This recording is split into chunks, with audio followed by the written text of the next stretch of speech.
Welcome back, everyone. As part of our Commitment 2014, from now until Election Day, we will be bringing you live interviews from Bay State candidates seeking to represent you. Today's guest is Suzanne Bump, the current state auditor seeking re-election for a second term. The Democrat from South Barrington is also one-time state rep and served as Secretary of Labor in the first Patrick administration. Auditor Bump, thanks so much for joining us today. I'm delighted to be here. Thank you, Phil. All right, let's talk about what you did when you took over. You are credited widely with modernizing the office, using newer techniques, hiring more professional auditors.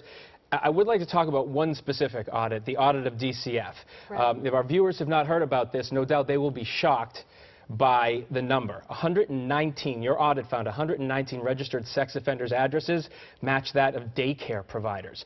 First, tell me what your reaction was when you found that. Well, it was pretty shocking.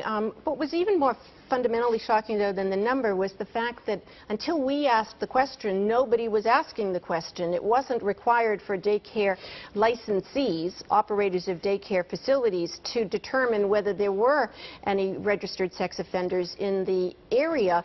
It's not that they wouldn't be able to locate their facility there, but they would need to take special precautions to keep the kids safe. So that was a moment that really opened everybody's eyes to the possibility of children being endangered in this way. It's sort of mind-blowing because you're supposed to register. There's a whole process. Right. There are whole apps on your smartphone that can tell you where registered sex offenders are in your area, so it must have blown your mind. Well, it really did. But that's the purpose of our auditing. It's to go in and see how well agencies are fulfilling their missions, in this case, taking care of kids in daycare, and then trying to make government work better. What was DCF's response? How has DCF changed since that audit? Well, that is now a normal part of the process there. They also increased their inspections as a result of our auditing, and you know, it was a good teachable moment for everybody. Okay, we need to talk about this too. This year, you were hit by a federal lawsuit from a former employee. Right. She says she was forced to resign after blowing the whistle on some practices in the office. The specific allegation is here, using your office for campaign work and tied to your DCF audit that we just talked about, using that for political advantage with labor groups. Your response to that? That is completely untrue. You have to just understand the context. This is a disgruntled employee who was terminated for cause having to do with her own unprofessional behavior, a whole pattern of it. And so we are defending the lawsuit, and we have ample evidence to substantiate the reasons why she was asked to leave. And tell me where it stands right now.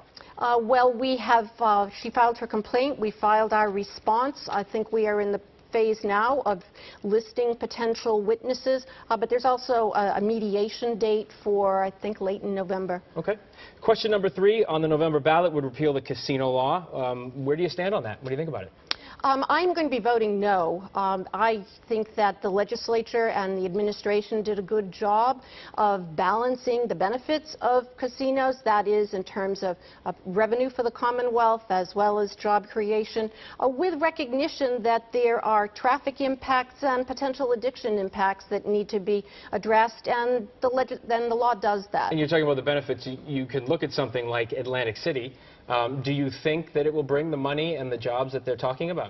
Well, Atlantic City, I think, is a different case. That was an area that got saturated. That was the whole economic development plan for that area was centered on casinos. We have a much different approach with a limited number of them, only 3 in the state, spread out geographically, serving different economic development needs. I think it's a different situation. Question 2, the expansion of the bottle bill.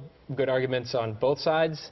There are good arguments on both sides. I am expecting that I'm leaning heavily towards supporting the expansion of the bottle bill. I'll probably end up there because I think that it will take us further in our recycling efforts. We all see the the impact that litter is having. I'd rather see these bottles and other containers end up in a recycling bin than in a landfill or on the street side. And just quickly, in the break before the interview, you were talking about how you're logging a lot of miles. This is different from last time. Last time it was an open seat. This time you're holding the office and running. It's more difficult? Right. Well, to make sure that I'm fulfilling my responsibilities to the office at the same time that I am running for re-election, it does make a different sort of juggling act as opposed to 4 years ago when I could devote myself exclusively to campaigning. All right. Well, we're in the home stretch. Good luck to you. Thanks. We want you to know we have invited Auditor Bump's Republican challenger onto the show, and we do expect to have her on a little later on this month. So in the meantime, thank you so much for joining us. It's my pleasure. Really Thanks. appreciate it.